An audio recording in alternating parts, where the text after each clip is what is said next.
De periodismo con contexto. Las dos caras de la moneda. Sin exageración, sin especulación. A partir de este momento, Mañanas Blue es periodismo en radio. Bienvenidos.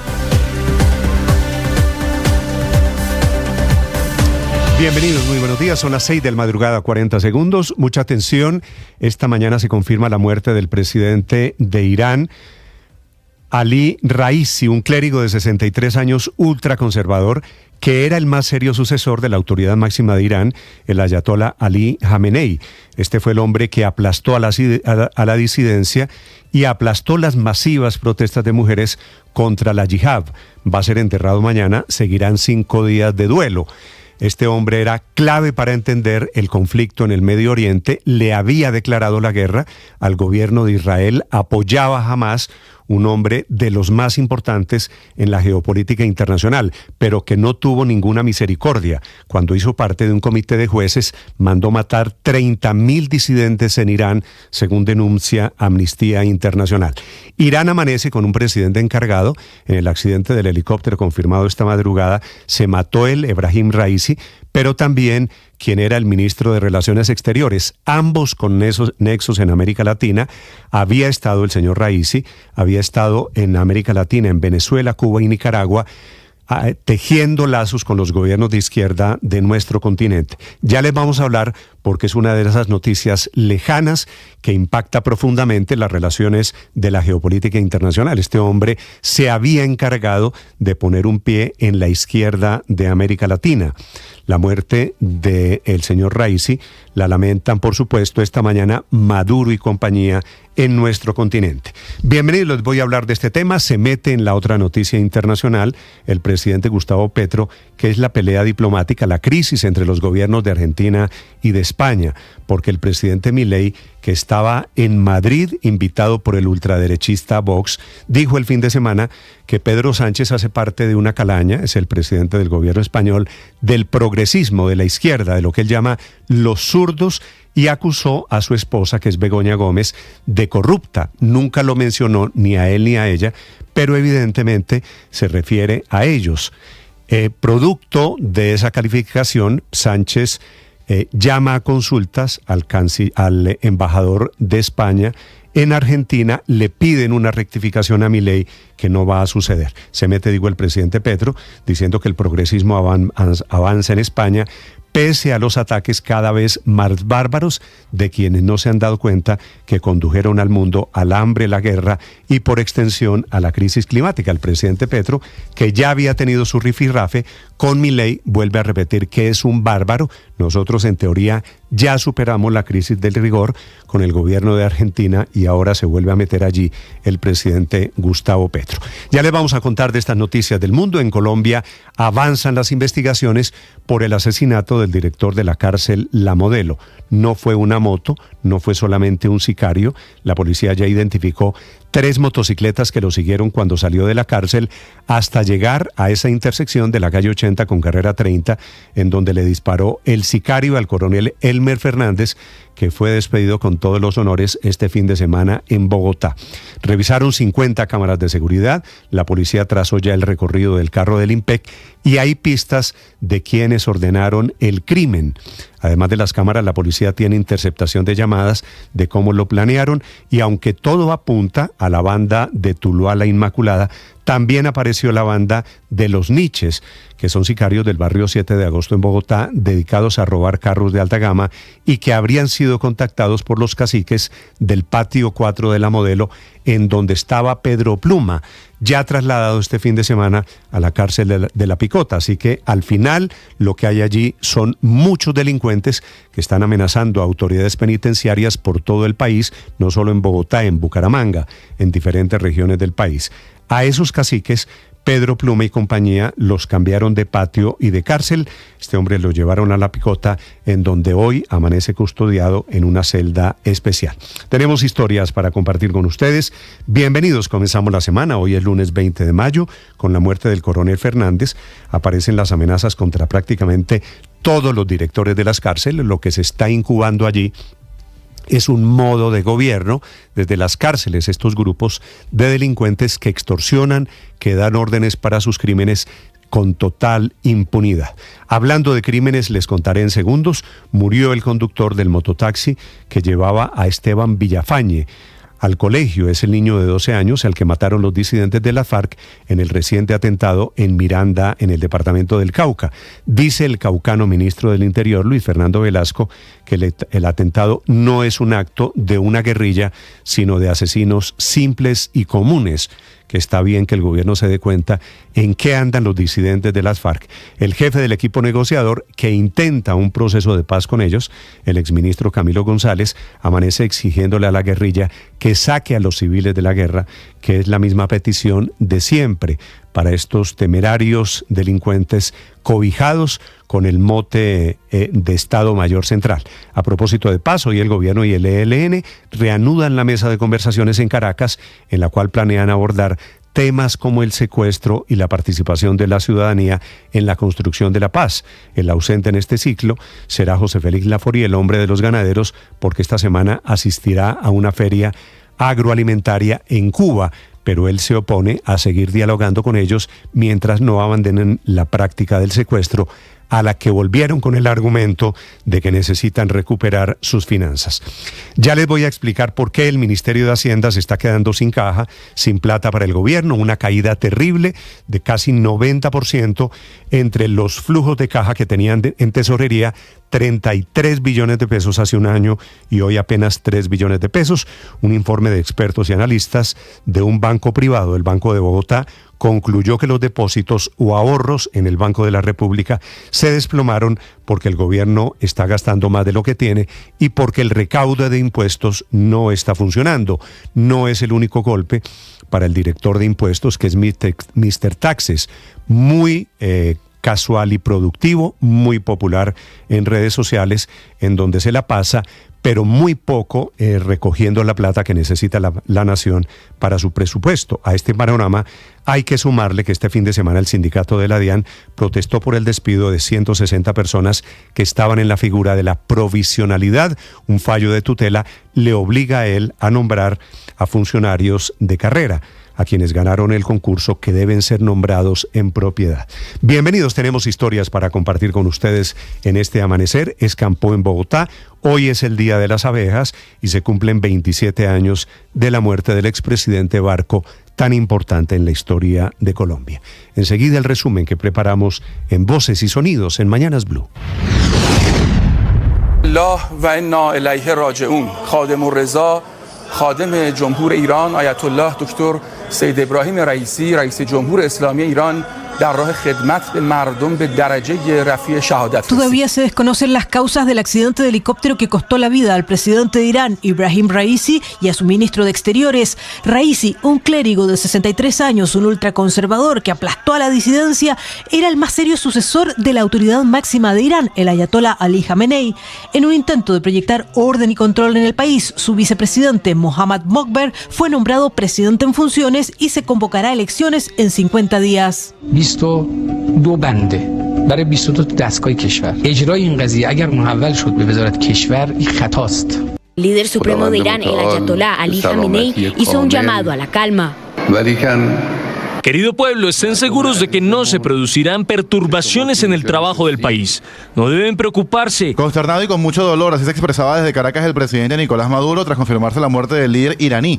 Y es que a la vez confía Venezuela en que las investigaciones determinen lo antes posible la causa del incidente. Y además, justamente hace menos de un año, en junio de 2023, estuvo acá en Caracas el presidente iraní para firmar una serie de acuerdos de carácter estratégico, sin dar mayores detalles, pero fueron 26 en temas económicos, comerciales, energéticos, científicos y tecnológicos. Y la relación entre Venezuela e Irán además estuvo marcada por la peor crisis de escasez de combustible, donde los buques de Irán venían o llegaban a Venezuela para paliar la falta de gasolina.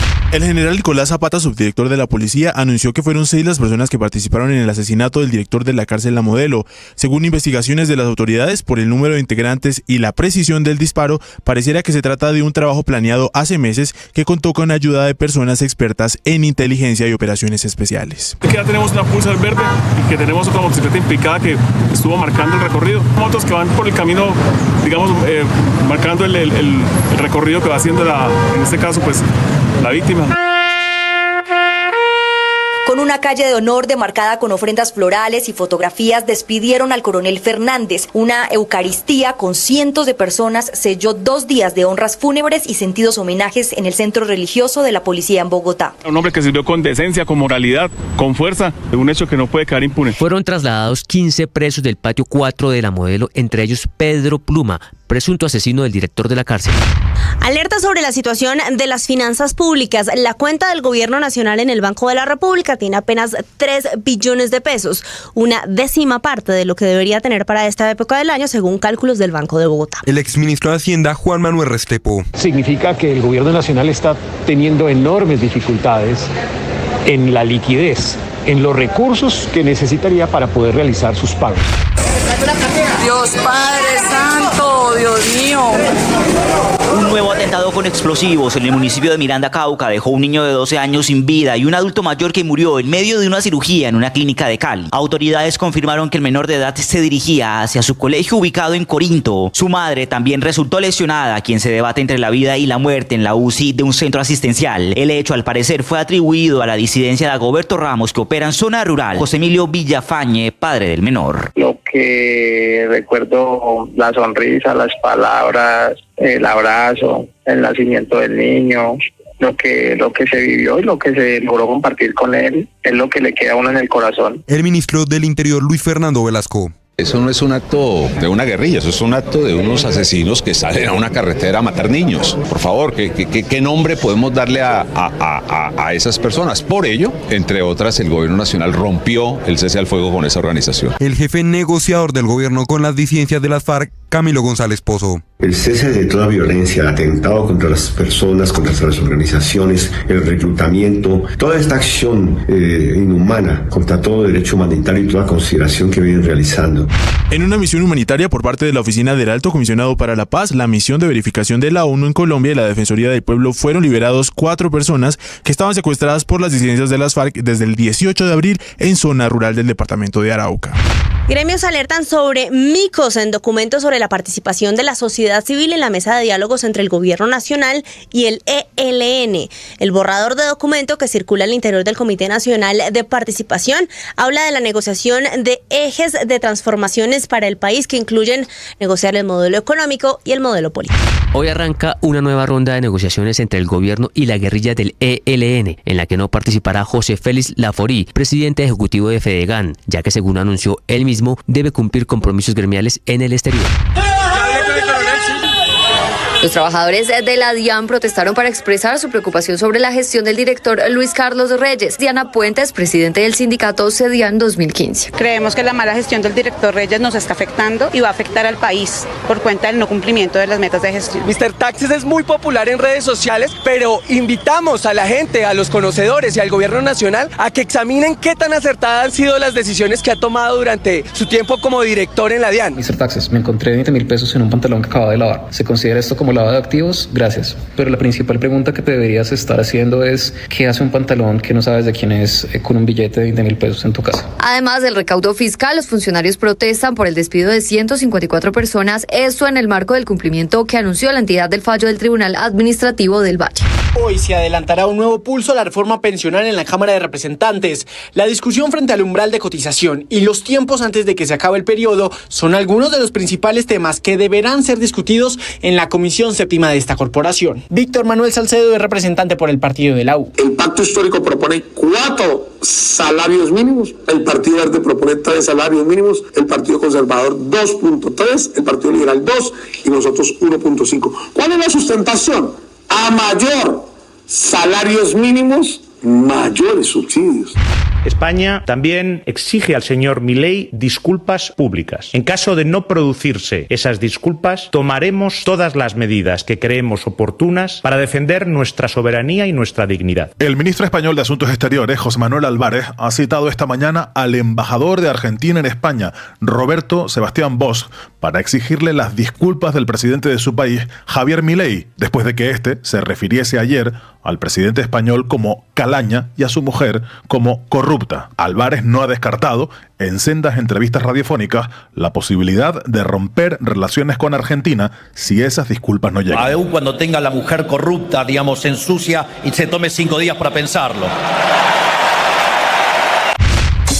La jornada 3 de los cuadrangulares del fútbol profesional colombiano fue para los visitantes. El sábado Tolima venció 3-2 a La Equidad y Santa Fe le sacó el empate al Once Caldas en Manizales. Con esos resultados el grupo B tiene como líder al cuadro cardenal. Mientras tanto, en el grupo A, Millonarios cayó en el Campín frente al Bucaramanga y Junior cayó en Barranquilla frente al Pereira. El equipo de Leonel Álvarez lidera la tabla con 6 puntos. Por otro lado, se disputó la 15ª etapa del Giro de Italia. Etapa que finalizó con un premio de montaña de primera categoría, en la que el ganador fue Tadej Pogačar, que además es líder de la clasificación general, con la gran noticia para Colombia de que Nairo Quintana fue segundo, con 29 segundos de desventaja frente al esloveno. Daniel Felipe Martínez sigue siendo tercero en la clasificación general. Estás escuchando Blue Radio. Escanea este código y suscríbete a nuestro canal de YouTube, @Blue Radio Co. Y disfruta y participa de la programación de Blue Radio. Blue Radio, le ponemos cara a la radio. Blue Radio, la alternativa.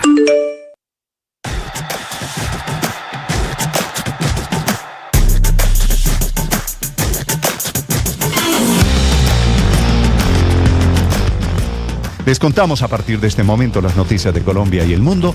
Bienvenidos, aquí está el resumen. Lo preparamos en voces. Sí, claro. Pero la factura la coge. No, pero es que todo el mundo se va de la mesa con las noticias, una agenda cargada de información. Se queda con la factura.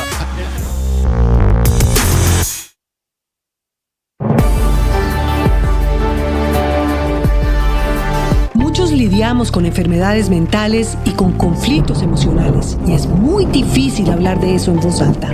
Soy María Elvira Arango y los invito a escuchar Qué Locura, historias reales de lo que no se habla, con testimonios conmovedores y con expertos y especialistas. Escúchenos, este es un lugar seguro. Este podcast es impulsado por porquequieroestarbien.com, el programa de salud mental de la Fundación Santo Domingo. La producción es de La No Ficción y Boombox de Caracol Televisión. Encuentre todos los episodios del podcast en boombox.com o en su plataforma de audio favorita. Boombox Podcast, un mundo por escuchar. Boombox. Atención, hay una noticia urgente. Señoras y señores. Esta es Blue Radio, la alternativa. Atención, el fiscal de la Corte Penal Internacional es Karim Khan, le está pidiendo este lunes al tribunal que emita órdenes de captura contra el presidente de Israel, Benjamín Netanyahu. Es el primer ministro en realidad de Israel, Benjamín Netanyahu, pero también contra el líder de Hamas, se llama Yashar Sinbar, a ambos por crímenes de guerra, por crímenes de lesa humanidad. Es decir, la decisión no es solo contra el gobierno de Israel. Es la noticia urgente a esta hora desde Europa. Enrique Rodríguez. Es un largo escrito que acabamos de conocer y donde se puede leer textualmente que sobre la base de las pruebas reunidas y examinadas por mi oficina, tengo motivos razonables para creer que Yahya Sinwar, jefe del movimiento de resistencia islámica Hamas en la Franja de Gaza, Mohamed Diab Ibrahim al-Masri, más conocido como Dave, comandante del ala militar de Hamas, y Ismail Haniyeh, jefe del buró político de Hamas, tienen responsabilidad penal por los siguientes crímenes de guerra. Y es una lista bien extensa: el exterminio como crimen de lesa humanidad, asesinato como crimen de lesa humanidad, toma de rehenes como crimen de guerra, violación y otros actos de violencia sexual, tortura, otros actos inhumanos, trato cruel, ultrajes a la dignidad de la persona como crimen de guerra, en contravención del artículo 8.2 en el contexto del cautiverio. Pero también esta decisión se extiende a dos de los principales líderes israelíes. De hecho, al primer ministro israelí Benjamín Netanyahu y al ministro de Defensa israelí Yoav Gallant. Dice que sobre la base de las pruebas reunidas tiene elementos razonables para creer que tanto Netanyahu como Gallant tienen responsabilidad penal por los siguientes crímenes de guerra: hacer morir de hambre a civiles como método de guerra, causar intencionadamente grandes sufrimientos o daños graves a la integridad física, homicidio intencional en contravención de artículos, asesinato como crimen de guerra, dirigir intencionalmente ataques contra la población civil.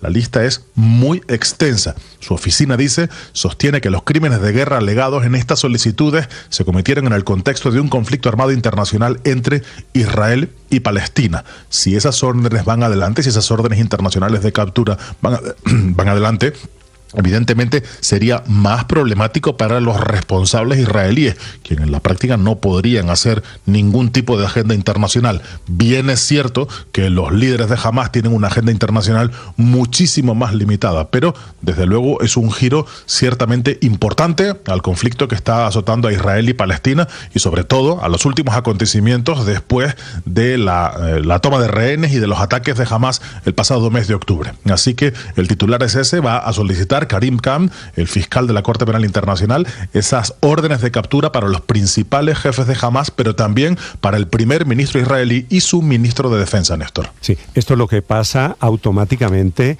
Enrique, es que los proscribe a ellos de salir de territorio palestino, en el caso del líder de Hamás, y de territorio israelí, en el caso del primer ministro Netanyahu y su canciller. Pues eso es lo que parecería, insisto. Hamás tiene una agenda internacional mucho más limitada, pero para los líderes israelíes, desde luego, esto es absolutamente inédito. Nunca habíamos visto nada como esto, y estamos hablando de el líder del país, el primer ministro israelí, Benjamín Netanyahu, quien en la práctica no podría visitar países extranjeros porque podría ser inmediatamente detenido para ser puesto a disposición de la Corte. Desde luego es un giro realmente importante y que veremos qué afectaciones tiene y qué reacción tiene desde los dos bandos, porque como estamos contando, no solo es a Hamás y es al gobierno israelí, a sus dos principales cabezas, Néstor. Enrique, gracias. Esta es la noticia urgente. Repito, la Corte Penal Internacional toma la decisión esta mañana por iniciativa de su fiscal Karim Khan de emitir órdenes de arresto contra el primer ministro Netanyahu, pero también contra el líder de Hamás, el señor Sinwar. 6 de la mañana, 21 minutos, y a propósito, allí en el Medio Oriente reciben con impacto la noticia, confirmada esta madrugada, la muerte del presidente de Irán, un hombre muy protagonista cuya mano estaba apoyando siempre al gobierno conservador de Hamás. Este hombre era un clérigo ultraconservador, el hombre que había aplicado mano de hierro para reprimir las disidencias, las masivas protestas de mujeres contra la yihad. Recuerden ustedes que fue el hombre que aplicó mano de hierro, inclusive para aplastar 30.000 disidentes ejecutados cuando él era un juez, y pintaba para ser este clérigo el reemplazo de Ali Jamenei, el líder musulmán en Irán. Desde Europa, Silvia Carrasco.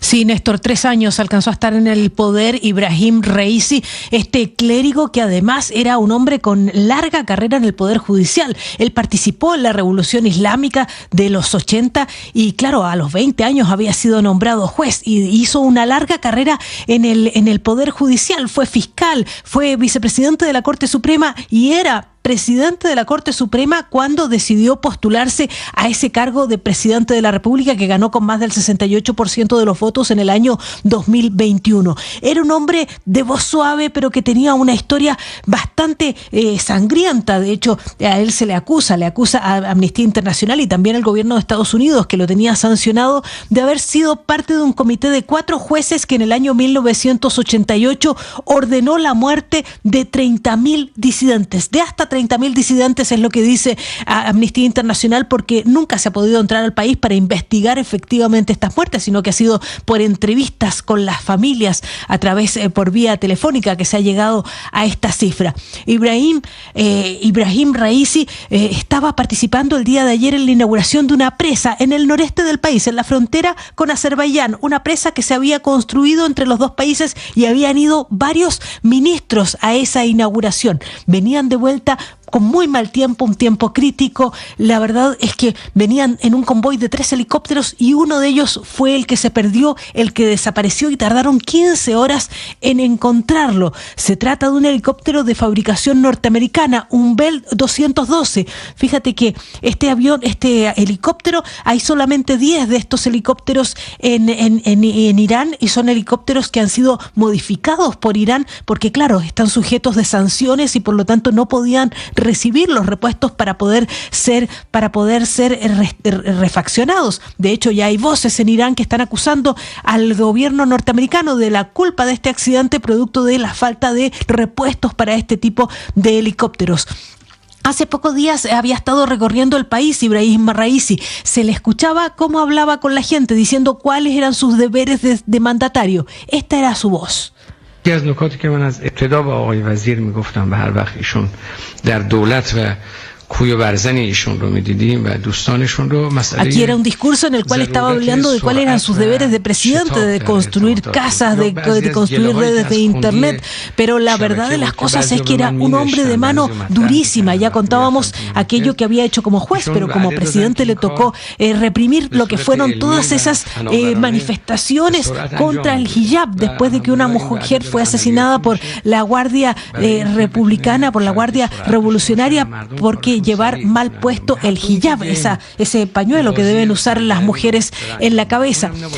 Pero también poco tiempo después, hace apenas un año, él mismo había declarado la libertad de 22.000 detenidos en esas protestas, o sea, trataba de mantener de cierta forma la tranquilidad social. Se abre una pugna interna dentro de Irán producto de su muerte, porque claro, se le veía como el principal sucesor del Ayatollah Ali Khamenei, que tiene ya 85 años. Él es un hombre de 63, pero lo que dicen es que la muerte le despeja el camino al hijo del Ayatollah Ali Khamenei para suceder a su padre.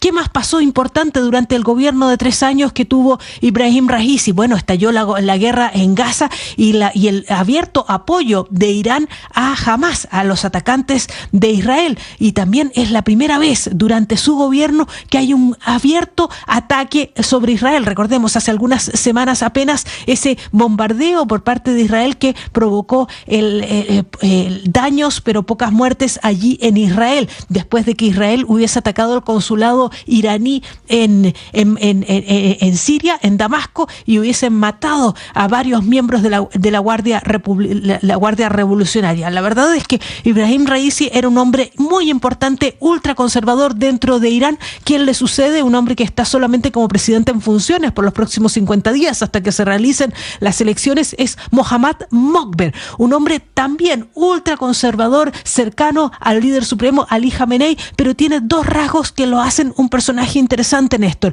Por un lado, es el hombre que viajó en octubre a Moscú a firmar los acuerdos para suministrar misiles tierra-tierra y drones al ejército ruso. O sea, fuertes relaciones con Rusia. Pero por otro lado, también fue el negociador por parte de Irán de los acuerdos para el plan nuclear de Irán durante el gobierno de Barack Obama. Y actualmente, el actual director de la CIA, William Burns, fue también el negociador por parte de Estados Unidos. Por lo tanto, hay un vínculo directo entre Mohammad Mokber y William Burns de Estados Unidos. Por lo tanto, hay que estar atento a qué puede ocurrir entre estos 2 personajes que se conocen personalmente, Néstor, por esas negociaciones. Ricardo Ospina es periodista. Está en Mañanas Blue. Son las 6 de la mañana y 28 minutos. Apenas faltan 5 semanas para que se termine esta legislatura en el Congreso de la República y la perspectiva no es optimista frente a los proyectos de reformas sociales presentados por el gobierno del presidente Gustavo Petro, que hoy están, y hay que decirlo, en cuidados intensivos. Este lunes está previsto que se anuncie en la Comisión Séptima de la Cámara de Representantes el tercer debate de la reforma pensional, son 3 de 4, cuya ponencia mayoritaria fue radicada el viernes pasado con la presencia de la ministra de Trabajo, Gloria Inés Ramírez. En esa ponencia llaman la atención varios puntos, entre ellos que no recoge lo que había dicho el presidente Gustavo Petro en una alocución luego de que hubiera salido adelante en el Senado. Es decir, se mantiene, según esta ponencia, el umbral para cotizar en Colpensiones en sueldos de hasta 2.3 salarios mínimos. El presidente estaba pidiendo que fuera el umbral mucho más alto, hasta los 4 salarios mínimos. La discusión de la reforma pensional en Comisión Séptima no va a ser fácil, entre otras cosas por una tutela que interpuso Cambio Radical pidiendo que se les dé tiempo suficiente para radicar ponencia negativa, algo que según ellos no respetó la presidenta de esa célula legislativa, por supuesto del pacto histórico. En caso de que la reforma pensional logre pasar por la Comisión Séptima, discusión que en teoría apenas comenzaría este martes, luego tendrá que ser discutida en la plenaria de la Cámara, y si lograra salir adelante, todavía le falta un paso previo para ser ley de la República, que consiste en la conciliación de lo aprobado en Senado y en Cámara. Los tiempos están muy ajustados. Y mientras está en riesgo el avance de la reforma pensional, todavía no es claro que el gobierno vaya a presentar un nuevo proyecto de reforma a la salud, luego del acuerdo alcanzado con la CPS y luego del hundimiento que se produjo en el Congreso de Colombia, en el Senado de la República. Necesariamente, en caso de presentarse en este momento, repito, a 5 semanas de que se acabe la legislatura, tendría que ir con mensaje de urgencia. A pesar de ese mensaje, tiene el riesgo grande de que esta presentación hunda todo, la pensional y demás proyectos del gobierno, que está contra las cuerdas en ese momento de la legislatura. Camila Carvajal es periodista. Está en Mañanas Blue.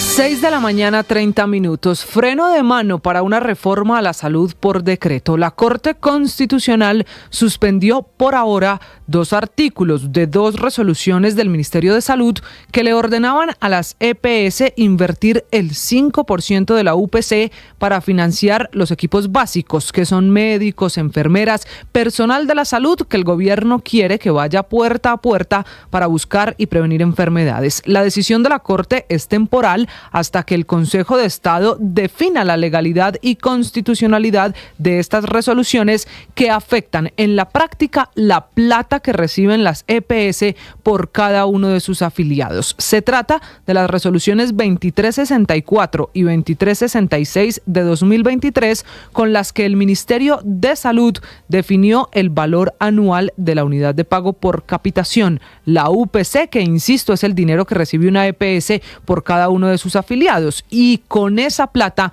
no solo debe garantizar la prestación de los servicios, también el avance en tecnologías de salud en las que las EPS podrían gastarse los dineros, pues el Ministerio de Salud dijo que el 5% de esa plata era para financiar el acceso en salud de la población, esto sin importar si es del régimen contributivo o subsidiado, a través de los famosos equipos básicos que iban a trabajar con los CAPS, los centros de atención primaria, que era la columna vertebral de la reforma a la salud que se archivó en el Congreso.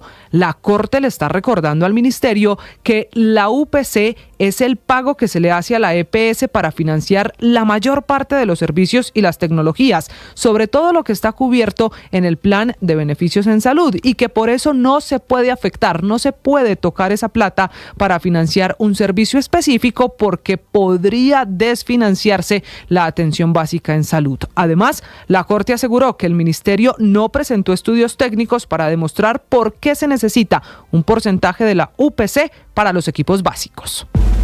Paola Ochoa es periodista. Está en Mañanas Blue. 6 de la mañana, 32 minutos, alertas y alarmas por las cuentas del gobierno y más exactamente por los problemas de caja, que como sucede en cualquier familia colombiana ocurren cuando se gasta más de lo que se gana. Descache en las finanzas que ha llevado a un desplome del 85% en la caja del gobierno, que normalmente para esta época suele tener un saldo de 32 billones de pesos, pero que esta vez tiene apenas 3 billones en los depósitos del Tesoro Nacional o cuenta de ahorros que tiene el gobierno en el Banco de la República, es decir, apenas una décima parte de lo que debería tener para este momento, y cayendo a la velocidad del rayo, según análisis de expertos financieros como el reporte del Banco de Bogotá. Problemas de liquidez y de caja para el gobierno que nacen en el desfase en los pronósticos de ingresos del Estado, proyectados para que crecieran un 20% entre enero y marzo, pero que lo hicieron apenas en un 4.6%, es decir, menos de una cuarta parte de lo proyectado por Hacienda y por la DIAN, sobre la cual caen hoy rayos y centellas, no solo porque se raja en materia de recaudo, que cayó 5% en términos reales de febrero del año pasado a febrero de este año, que ni siquiera logran cubrir la inflación causada, que estuvo en el 7.7% durante ese lapso, sino el DIAN, que también trae proyecciones descachadas para este año, en particular por los 10 billones de pesos que esperaba recaudar vía tribunales de arbitramiento. Cuentas alegres que hoy no existen, plata que no está, y por eso además se suman puntos de la reforma tributaria que se le vienen cayendo a pedazos en la Corte Constitucional, como la no deducibilidad de las regalías de las empresas mineras y petroleras, con las que esperaba recaudar 1.4 billones de pesos este año, además de los 1.9 billones que ya había recogido el año pasado.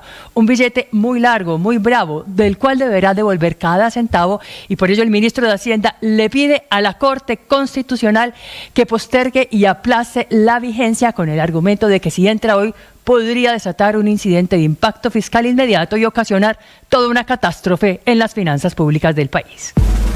María Camila Orozco es periodista. Está en Mañanas Blue. Ya son las 6:35 de la mañana. La disidencia sigue cobrando vidas de inocentes. Lo volvió a hacer Iván Mordisco y nuevamente en el departamento del Cauca, en Miranda, que amanece de luto. Las víctimas son dos: Esteban Villafañe, un niño de 12 años que iba para su colegio en un mototaxi conducido por Luis Ovidio Rodríguez Vázquez, de 67 años de edad, que también falleció producto del terrorismo. Después del atentado se conoció un audio de estos disidentes celebrando su barbarie. Dice esa conversación: ¿qué fue eso que sonó ahí abajo? ¿Qué fue eso que sonó tan sabroso? ¿No ve que estamos trabajando? Esa fue la interceptación de inteligencia militar a hombres del frente de Dagoberto Ramos minutos después de que detonaran la carga explosiva a un costado de la vía y que iba dirigida a la fuerza pública, pero que dejó este saldo trágico y varios heridos, entre ellos la mamá de este menor de 12 años que esta mañana sigue batallando, sigue luchando por su vida. Increíblemente, a pesar de este panorama, el gobierno del presidente Gustavo Petro todavía mantiene el estatus político a esta disidencia y mantiene la puerta abierta para una eventual negociación de paz. Lo confirma el jefe negociador del gobierno con Mordisco, que aunque dice que es otra muestra del nivel de barbarie al que ha llegado la ofensiva del terror del bloque occidental del llamado Estado Mayor Central de las FARC, les pide que tengan misericordia, que tengan un poquito de consideración con los caucanos, pero deja esa puerta abierta. Entre tanto, nadie parece escuchar al departamento del Cauca, salvo el ministro del Interior, Luis Fernando Velasco. Este departamento que en 2 meses ha sido blanco de 3 atentados de este tipo. El último había sido el 10 de mayo, cuando detonaron un vehículo en el casco urbano del municipio, muy cerca al comando del ejército en el barrio El Porvenir, por fortuna sin nada que lamentar, sin ninguna vida perdida. En otro escenario, pero no muy distinto, está el ELN con el gobierno del presidente Petro, que van esta mañana a intentarlo. Van a volver a reunirse en Caracas, en Venezuela, intentando recuperar ese proceso de paz, y el tema principal va a ser el del secuestro. Estás escuchando Blue Radio. Escanea este código y suscríbete a nuestro canal de YouTube, @Blue Radio Co. Y disfruta y participa de la programación de Blue Radio. Blue Radio, le ponemos cara a la radio. Blue Radio, la alternativa.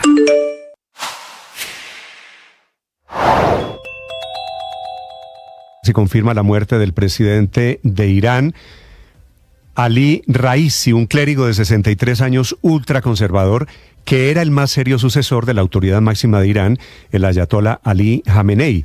Este fue el hombre que aplastó a la disidencia y aplastó las masivas protestas de mujeres contra la yihad. Va a ser enterrado mañana, seguirán 5 días de duelo. Este hombre era clave para entender el conflicto en el Medio Oriente, le había declarado la guerra al gobierno de Israel, apoyaba a Hamás, un hombre de los más importantes en la geopolítica internacional, pero que no tuvo ninguna misericordia. Cuando hizo parte de un comité de jueces, mandó matar 30.000 disidentes en Irán, según denuncia Amnistía Internacional. Irán amanece con un presidente encargado. En el accidente del helicóptero confirmado esta madrugada, se mató... La noticia del momento en Blue Radio. Atención, hay un atentado terrorista esta madrugada en Jamundí, en el Valle del Cauca. Acaba de producirse una muy fuerte explosión cerca al Hotel de los Oficiales, allí en el Valle del Cauca. Hugo Mario Palomar. Néstor, hace pocos minutos se presentó un atentado terrorista en zona urbana del municipio de Jamundí, ubicado al sur del departamento del Valle, a escasos 15 minutos de la ciudad de Cali. Una motocicleta cargada con explosivos fue activada muy cerca del Hotel de los Oficiales, que está ubicado en la calle 14, con carrera 11, diagonal a la sede de la Caja Compensación Confandi. Se reportan por el momento daños materiales. Aparentemente hay personas heridas, entre los heridos 2 integrantes de la fuerza pública, de acuerdo a las informaciones preliminares. La explosión se escuchó muy fuerte en varios barrios de esta zona urbana de Jamundí. Este es el reporte que entrega un ciudadano a esta hora. Fuerte atentado, motobomba ahí en la calle 14 con 11 esquina, de la cual hay unos soldados ahí 9-10, se van a ser trasladados al Hospital Piloto de Jamundí.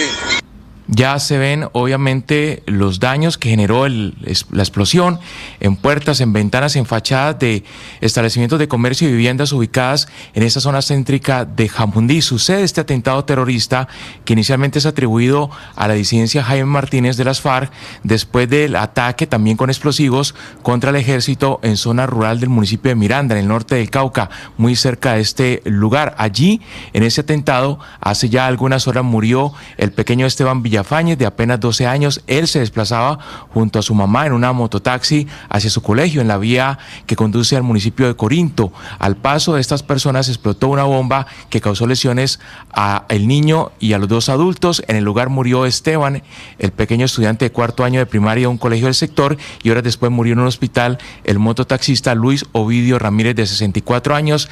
La madre del pequeño Esteban Villafañez se encuentra muy grave, en delicado estado, en una clínica de la ciudad de Cali. Emilio Villafañez es el padre del menor víctima de este atentado terrorista en Miranda. Pues la verdad son cosas que lo marcan a uno, y que tome cartas, que tome medidas y que no deje que estos actos se sigan presentando hacia la población civil y hacia menores y personas inocentes que no tienen nada que ver con el conflicto. Este hecho en Miranda fue atribuido a la disidencia de Dagoberto Ramos, que también hace parte del Estado Mayor que lidera alias Iván Mordisco. El ministro del Interior, Luis Fernando Velasco, condenó estos atentados. Condena total, eso no es un acto de una guerrilla, eso es un acto de unos asesinos que salen a una carretera a matar niños. Por favor, ¿qué nombre podemos darle a esas personas? Por ello, entre otras, el gobierno nacional rompió el cese al fuego con esa organización. Lo que yo pido es a la fuerza pública, a nuestras fuerzas militares y a la policía, una actuación contundente, redoblar los esfuerzos, porque tenemos que darle tranquilidad no solo al norte del Cauca, sino a todo el país. Y es que Jamundí, en el Valle, al igual que otros 15 municipios del norte del Cauca, se habían declarado en alerta temprana por parte de la Defensoría del Pueblo por estas amenazas terroristas de las disidencias de las FARC. El jefe del equipo negociador del gobierno con este grupo armado ilegal, Camilo González Pozo, dijo que es imposible avanzar en un diálogo en medio de esta escalada violenta. Es otra muestra del nivel de barbarie al cual ha llegado la ofensiva de terror del bloque occidental del llamado Estado Mayor Central. Todas las comunidades están exigiendo disminución de violencias, el cese de toda violencia, el atentado contra las personas, contra las organizaciones, el reclutamiento, toda esta acción inhumana. Sin esas condiciones de desescalamiento efectivo de violencias, es imposible pensar en diálogos humanitarios o en cualquier tipo de conversación que vaya encaminada a crear mejor ambiente en el departamento del Cauca.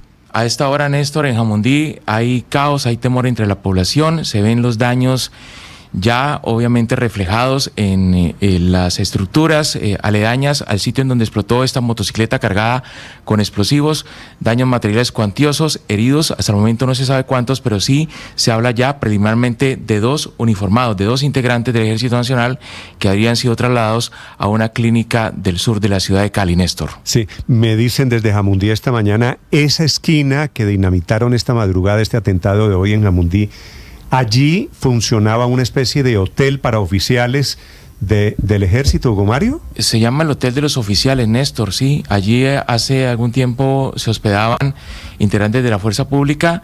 No sabemos si estaban hospedados en este momento, pero lo cierto es que sí había presencia militar. Y lo que se supone es que este atentado fue dirigido justamente contra las tropas del ejército que habían llegado recientemente a reforzar la seguridad en el casco urbano de Jamundí después de hechos violentos y amenazas terroristas como la que se ha hecho efectiva esta mañana en esa población del sur del departamento del Valle. ¿Y esta es la misma zona de influencia de estos disidentes de las FARC? de Miranda y de Morales, de los atentados del fin de semana? Es el sur del departamento del Valle, límites con el departamento del Cauca, una zona en donde hacen presencia las diferentes estructuras del llamado Estado Mayor Central que lidera este delincuente conocido como Iván Mordisco. Una verdadera tragedia, porque estos son los herederos de las FARC. Estos hombres de Iván Mordisco que siguen cometiendo atentados, matan autoridades regionales, mataron al niño de Miranda, 12 años, que ese es increíble. Al niño Villafañe. Esteban Villafañe. Y ahora este atentado, repito, esta madrugada en Jamundí. Sí, en el Valle aquí pasan varias cosas. Néstor, recuerde que en teoría, digo en teoría porque hay quienes piensan que esto es solamente una fachada, pero en teoría las disidencias de alias Iván Mordisco se dividieron. Iván Mordisco y los cabecillas del suroccidente siguen en la guerra, no respetaron el cese y por eso el recrudecimiento de la violencia en Nariño, en Cauca y en el Valle del Cauca. Y hay otro grupo que está en la mesa de negociaciones con el gobierno, donde en teoría sí se respeta el cese del fuego bilateral. Divididos también. Divididos, ellos, claro. Ya hay disidencias de las disidencias. Ese es el aterrador panorama en el que estamos. Y algo más, Néstor, que es grave y serio, y es clave que las autoridades tomen nota y sobre todo tomen medidas. Ya vamos en atentados en la zona urbana de Jamundí. Jamundí es muy cerca de la ciudad de Cali. Y estaban hasta ahora cometiendo atentados en áreas rurales, en veredas de Jamundí. Ya están expandiéndose y acercándose. Sí, Néstor, a propósito de cercanía, en este momento hay combates. La disidencia de las FARC está hostigando la estación de policía en Morales, en el departamento del Cauca, a solo 40 minutos o una hora más o menos de Popayán, que es el reflejo también de cómo se están acercando las disidencias a los cascos urbanos. Estás escuchando Blue Radio. Escanea este código y suscríbete a nuestro canal de YouTube, @Blue Radio Co. Y disfruta y participa de la programación de Blue Radio. Blue Radio, le ponemos cara a la radio. Blue Radio, la alternativa.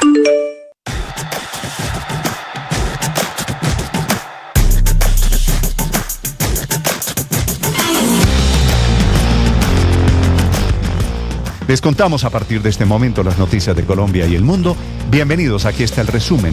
Lo preparamos en voz. Claro. Pero la factura la coge. No, pero todo el mundo se va de la mesa. Con las noticias, una agenda cargada de información. Se queda con la factura.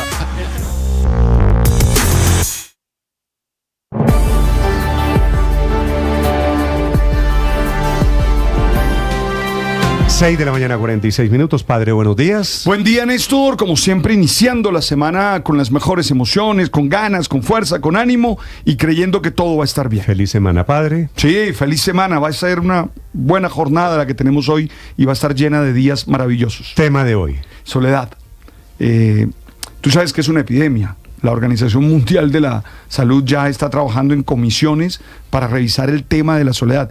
Y yo creí que era un problema de países desarrollados, pero que va, me he encontrado con amigos o mamá de amigos que viven procesos de soledad muy crueles. Entonces hablemos de eso. Que es una gran paradoja. En un mundo de redes sociales, en un mundo hiperconectado, no hay compañía real. Al mismo tiempo, ¿parecemos estar cada vez más solos? Sí, cada vez más solos. Y bueno, tiene que ver también con la manera de la economía. Tú sabes que antes veíamos televisores juntos. Sí. Antes en la casa, yo no sé tu casa, pero en mi casa había un televisor para todos. Para todos, sí. Hoy no, hoy cada uno tiene su pantalla, su pantallita, y eso individualiza demasiado. Ya viene el Padre Linero hablando de soledades y ya vienen los deportes. Daniel, buenos días. Hola, Néstor, buenos días. Millonarios tocando fondo en el cuadrangular. Desastre lo de Millonarios. Tocando fondo es literal porque es último del grupo, dejó pasar una muy buena oportunidad, jugaba en condición de local contra el Bucaramanga y fue sorprendido. Último en la Libertadores, último en el fútbol colombiano. Todo mal para Millonarios. Ahora, el grupo no está para nada definido, está muy cerrado, hay nuevo líder que es el Pereira, porque sorprendió también a Junior en Barranquilla. Están buenos los cuadrangulares en su recta final, pero la verdad lo de Millonarios es absolutamente preocupante, Néstor. ¿Y también pinchó Junior? Exactamente, en casa. Su Junior padre que jugó perdió en Barranquilla. 3-2 con Pereira. Con Pereira, Millonarios perdió en Bogotá con el Bucaramanga. Esto ya no son los equipos grandes del fútbol colombiano. Esto es ya ahora con chequera y con buenos jugadores y con buenos técnicos, ¿no? Chequera es la de Junior de Barranquilla, pero que no le da para ser el líder del grupo y además sufrió una expulsión que podría ser para 2 fechas. La de José Enamorado, una estupidez, una expulsión muy infantil, dándole un cabezazo a un rival, así que se le complica la cosa al Junior. ¿Bien Santa Fe? Sí, claro, empata en Manizales, todavía no ha recibido gol, está invicto, es el líder con 7 puntos, pero en la jornada le dieron vida a Bucaramanga en un cuadrangular y a Tolima en el otro. Tolima es tercero, pero recuerden que tanto Bucaramanga como Tolima tienen punto invisible. Muy bien, ya vienen los deportes, 6:49 minutos. América no está en el... Ya no juega, ahí sí está callado, ¿no? 6:49 minutos. Atención, hay una denuncia sobre un policía que murió la semana pasada misteriosamente en una estación de gasolina inhalando, esto fue lo que dijeron al principio, inhalando gases, pero la familia esta mañana tiene sospechas. Desde el sur de Bogotá, el ojo de la noche, Eduard Porras. Néstor, nuevamente buenos días para usted y buenos días para todos los oyentes de Blue Radio. Hablemos de la noticia que siguen investigando las autoridades y de la familia que pide una explicación de la Policía Nacional. Se trata de la muerte de Edwin Mateus, quien el pasado 13 de mayo fue hallado, al parecer sin signos vitales, dentro de una estación de servicio en Cibaté, Cundinamarca, mientras que estaba precisamente trabajando en este punto de Cundinamarca, al sur de Bogotá.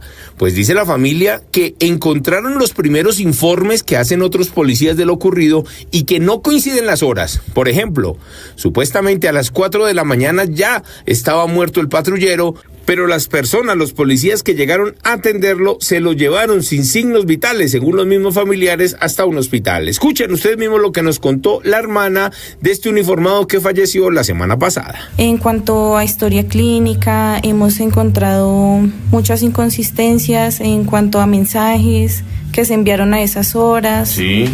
Todo está muy extraño. Otro de los hechos que quieren que investiguen las autoridades tiene que ver con lo que pasó con su celular, porque afirman que antes de entregárselo a sus familiares le borraron todos los datos, pero quedó un mensaje de WhatsApp de la persona que lo acompañaba, que estaba de turno esa noche con Edwin, y que al parecer le escribió cuando ya había fallecido y no entienden el porqué de esta situación. Ellos mismos nos contaron de los pormenores y de la entrega de todas sus pertenencias en la estación de policía. Tuvieron acceso y de hecho si mi hermano ya había fallecido a las 4 de la mañana, no entiendo quién intentó ingresar a su PSI desde su celular.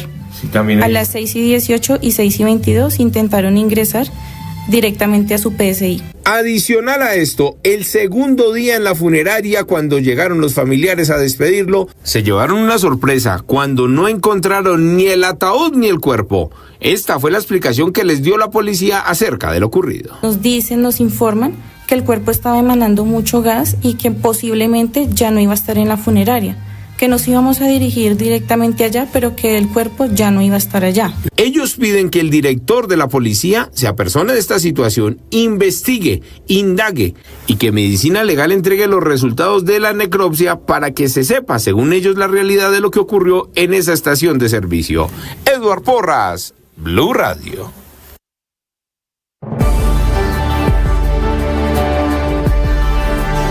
Atención, hay una noticia urgente. Señoras y señores. Tendencia a nivel global. Bienvenida, mil gracias por estar con nosotros hoy aquí en Blue Radio. Usted enfermo por el fútbol y los compañeros de seminario en retiros. Rezando Rosario y yo.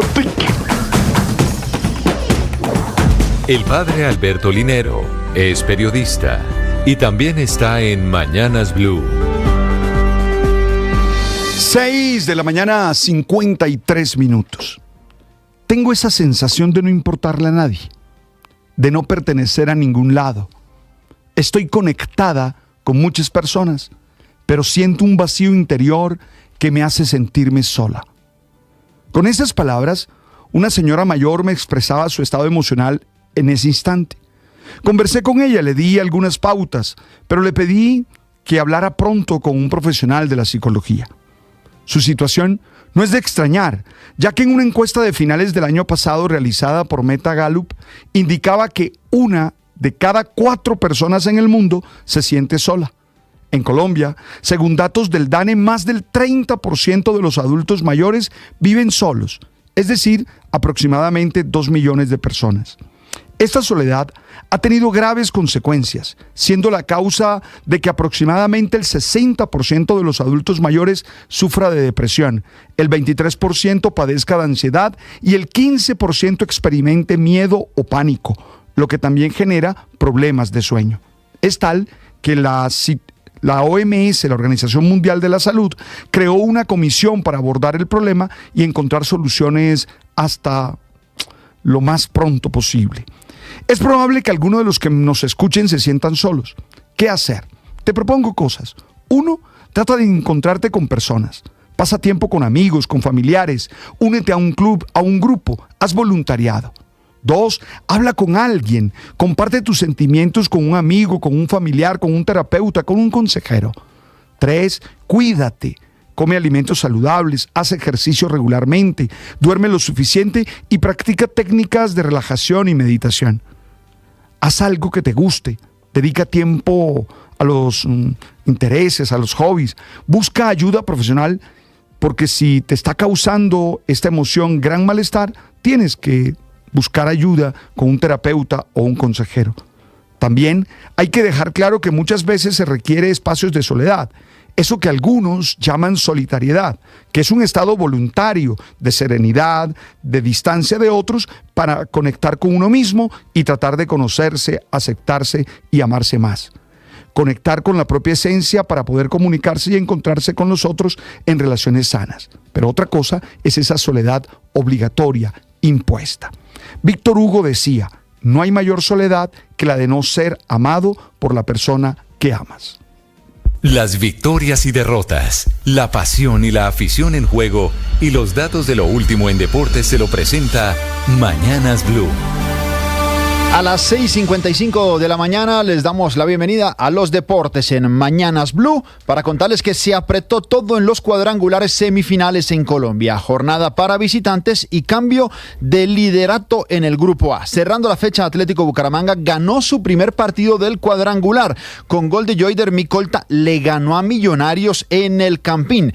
Más temprano en un partidazo, Pereira, también de visitante, ganó en el Metropolitano al Junior de Barranquilla. Pereira ganaba 3-0 con doblete de Ibargüen y uno más de Piedradita. Descontaron por Junior de Barranquilla Vaca y Caicedo, pero el Tiburón se quedó corto. Fue 3-2 al final con 2 expulsados, Johnny y Jordan en el Pereira y José Enamorado en el Junior de Barranquilla. Con estos resultados dejó pasar una buena oportunidad Millonarios jugando en condición de local ante un Bucaramanga que hasta acá no había ganado un solo partido en el cuadrangular y por eso ahora el líder es el Pereira con 6 puntos. Segundo, hasta allí trepó el Bucaramanga con 4. Por el punto invisible le saca la casilla al Junior de Barranquilla. Los dos tienen 4 unidades. Millonarios, por su parte, cierra el grupo con 3 puntos. En el grupo B, Santa Fe siguió invicto y sin recibir gol tras empatar en Manizales con el Once Caldas, pero el Tolima también se metió en la pelea ganando en techo ante la Equidad por 3-2, pese a que comenzó perdiendo 2-0. Santa Fe lidera entonces con 7 puntos, le sigue el Once con 5,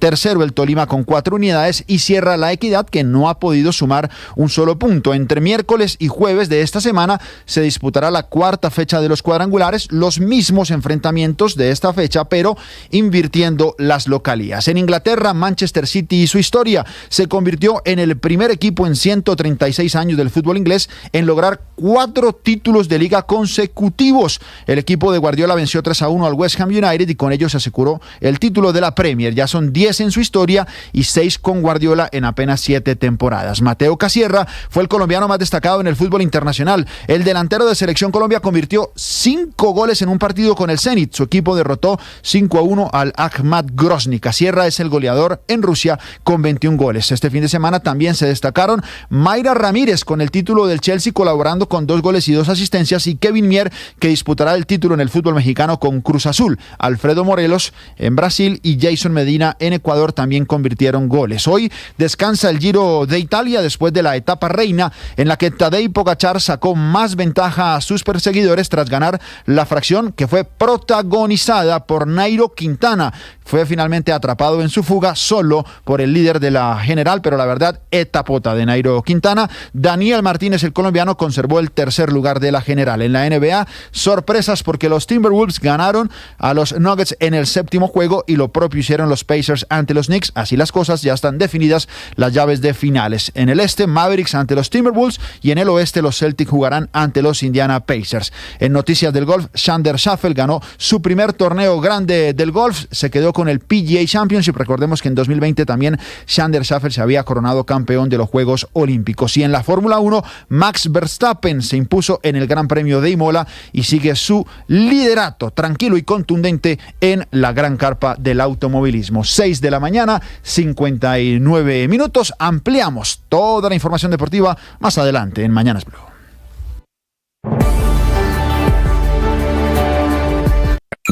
Escanea este código y suscríbete a nuestro canal de YouTube, @Blue Radio Co. Y disfruta y participa de la programación de Blue Radio. Blue Radio, le ponemos cara a la radio. Blue Radio, la alternativa.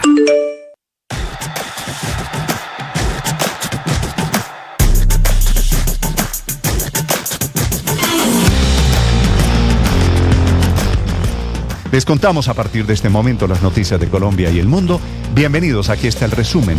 Lo preparamos en voces. Claro. Pero la factura la coge. No, pero es que todo el mundo se va de la mesa y con las noticias, una agenda cargada de información. Se queda con la factura.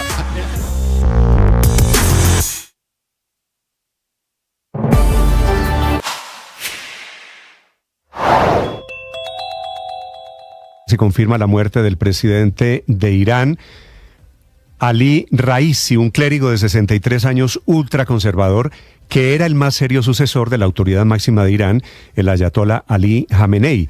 Este fue el hombre que aplastó a la disidencia y aplastó las masivas protestas de mujeres contra la yihad.